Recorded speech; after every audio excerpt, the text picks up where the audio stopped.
चलिए आज विचार करते हैं रैखिक समीकरण के हल के बारे में विचार करेंगे। ठीक है, मतलब क्या कैसे कैसे हल हो सकते हैं। अगर आपको लीनियर इक्वेशन दिया हुआ है, लीनियर इक्वेशन दो वेरिएबल के साथ, जैसे पहला मान लीजिए आपको एग्जांपल हम दे रहे हैं, पहला एग्जांपल आपको दे रहे हैं। मान लीजिए ये पहला इक्वेशन है ax plus a1x b1y plus c1 बराबर 0, और दूसरा इक्वेशन है a2x plus b2y plus c2 बराबर 0। ये दो इक्वेशन दिया है आपको। ठीक है, अब कहेगा ये पहला इक्वेशन, ये दूसरा इक्वेशन, कहेगा इसके हल कैसे होंगे। इन दोनों के हल अगर हम इसको निकालेंगे तो कैसे होंगे। तो जब कभी भी हल के बारे में बात किया जाता है, हल यानी अंग्रेज़ी में अगर इसे बोलेंगे तो सॉल्यूशन, क्या होगा।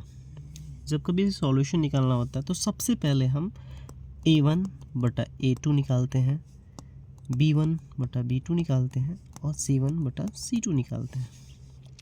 ठीक है, और इस रिलेशन को देखते हैं तो ये तीन रिलेशन, यहाँ तीन कंडीशन बनते हैं। a1 बटा a2 हमने निकाला, b1 बटा b2 निकाला, c1 बटा c2 निकाला। अरे बाप रे, a1 बटा a2 निकाला, b1 बटा b2 निकाला, c1 बटा c2 निकाला। अगर ये तीनों बराबर आ जाए, ठीक है, तो इस कंडीशन में इसको बोलते हैं पहला कंडीशन, इसको बोलेंगे अनेक हल है। कितना है? अनेक हल है। ठीक है, फिर अगर हमने निकाला a1 बटा a2, b1 बटा b2, अगर ये दोनों बराबर नहीं हुआ तो इस कंडीशन, ये दूसरा कंडीशन होता है, इसमें बोलते हैं प्रतिच्छेदी है, केवल एक हल है, केवल एक हल है। ठीक है, तीसरा कंडीशन होता है a1 बाई a2 बराबर हो जाता है b1 बाई b2, लेकिन ये तीसरे के बराबर नहीं होता है c1 बटा c2। इस केस में होता है ये तीसरा कंडीशन, इसको बोलते हैं कोई हल नहीं है।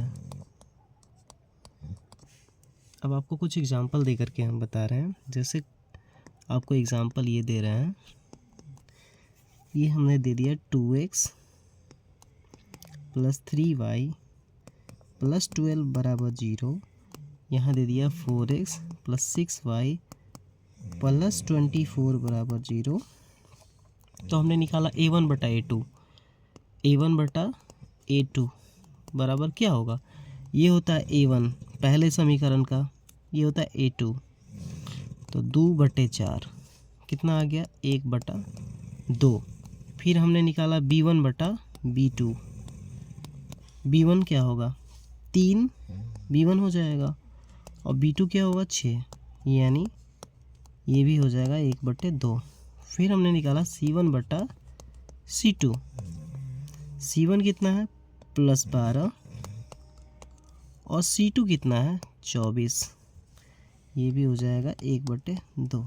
अब हमारा क्या है, a1 बटा a2 भी 1/2, b1 बटा b2 भी 1/2 और c1 बटा c2 भी 1/2। तो एक यहाँ से रिलेशन हमें पता चली, कौन सी रिलेशन, ये रिलेशन पता चली कि a1 बटा a2, b1 बटा b2, c1 बटा c2 तीनों का मान बराबर आया है। तो हम लिख सकते हैं यहाँ a1 बटे a2 बराबर b1 बटे b2 बराबर c1 बटे c2। ये कंडीशन आया, मतलब अनेक हल हैं। क्या है? अनेक हल है। सिंपल सी बात है। ठीक है, यानी हमें जो इक्वेशन दिया था, इस इक्वेशन के अनेक हल हैं। अब आपको दूसरा एग्जांपल दे करके बता रहे हैं।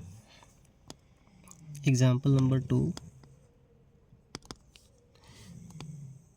यही 2x प्लस 3y प्लस 12 बराबर 0 और यहाँ 4x प्लस 6y प्लस 15 बराबर 0।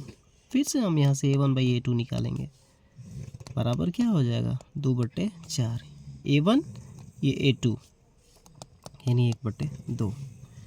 फिर से यहाँ b1/b2 निकालेंगे, ये हो जाएगा b1 हो जाएगा 3 और b2 हो जाएगा 6, यानी क्या हो जाएगा 1/2।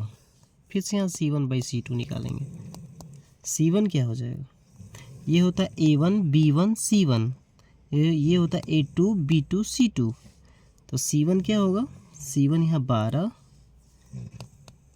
और c2 क्या होगा 15। तब ये क्या आया 4 और ये 5। अब आप देखिए a1/a2 1/2, b1/b2 1/2, c1/c2 कितना है 4/5। ये दोनों तो बराबर है, यानी हम लिख सकते हैं a1/a2 बराबर है b1/b2। क्या c1/c2 भी बराबर है, नहीं, तो नॉट बराबर c1/c2। इसलिए हम बोल सकते हैं जब ये कंडीशन हमारा आया तो बोलेंगे रेखाएं समांतर है, अतः कोई हल नहीं है। ठीक है, अब हम एक तीसरा एग्जाम्पल दे रहे हैं। ठीक है, एग्जाम्पल नंबर 3। एग्जाम्पल 3 क्या होगा, जैसे मान लीजिए 2x प्लस 3y प्लस 12 बराबर 0। यहाँ दे दिए 5x प्लस 8y प्लस 20 बराबर 0। क्वेश्चन 1 ये क्वेश्चन 2 हमने निकाला। फिर से यहाँ से a1/a2 कितना आएगा, a1 2 a2 5। b1/b2 कितना आएगा, b1 3 और b2 8। अब एक चीज़ देखिए, यहाँ a1/a2 b1/b2 में कोई रिलेशन आया, कोई रिलेशन नहीं है। a1/a2 का मान दूसरा है और b1/b2 का मान दूसरा है, ये दोनों बराबर नहीं है। तो जब ये कंडीशन आ जाता है तो बोलते हैं केवल एक हल है।